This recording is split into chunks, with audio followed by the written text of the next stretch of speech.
Hello दोस्तों, आज हम देखेंगे कि भारत जो है प्राचीन काल से ही धर्मनिरपेक्ष राष्ट्र रहा है।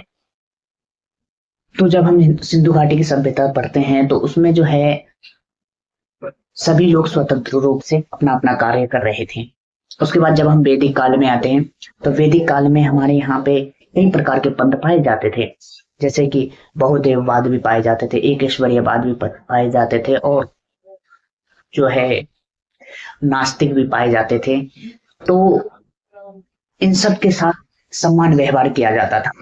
सभी के धर्मों का, सभी के आस्थाओं का सम्मान किया जाता था। उसके बाद हम आ जाते हैं 5वीं से 10वीं सदी में। 5वीं से 10वीं सदी में ऐसा हुआ है कि जैन धर्म, बौद्ध धर्म और 712 ईस्वी में इस्लाम धर्म का आगमन हुआ।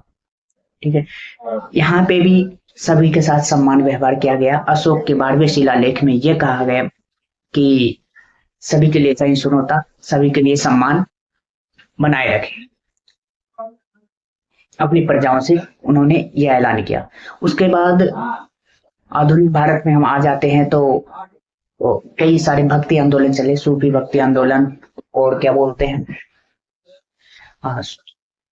एक तो सूफी आंदोलन चले थे और एक भक्ति आंदोलन चले थे। भक्ति आंदोलन और सूफी आंदोलन का ये था कि समाज में सुधार करना, ठीक है, सबको एक सम्मान बनाए रखना और सब में समानता स्थापित करना है।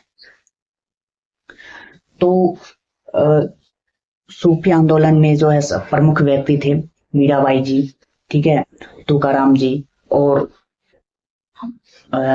मुहिद्दीन चिश्ती जी, ठीक है, बाबा फरीद, इन जैसे सभी लोगों ने समाज सुधारने में, और कबीर दास जी, ठीक है, कबीर जी, तो इनका बहुत बड़ा भूमिका रहा है समाज सुधारने में। उसके बाद आधुनिक भारत में आ जाते हैं तो अंग्रेजों ने फूट डालो राज करो की नीति अपनाई और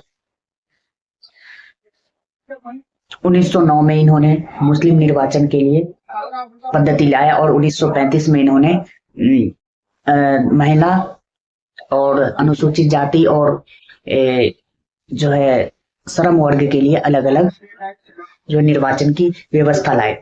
उसके बाद जो है पंडित जवाहरलाल नेहरू ने आजादी के बाद इन्होंने धर्मनिरपेक्ष राष्ट्र बनाने का निर्णय लिया और गांधी जी ने भी इसका पूरा समर्थन किया। और गांधी जी ने यह कहा कि हिंदू, मुस्लिम, सिख, ईसाई आप बाद में बन जाना, पहले सबके लिए समान भाव रखो और सहिष्णुता रखो।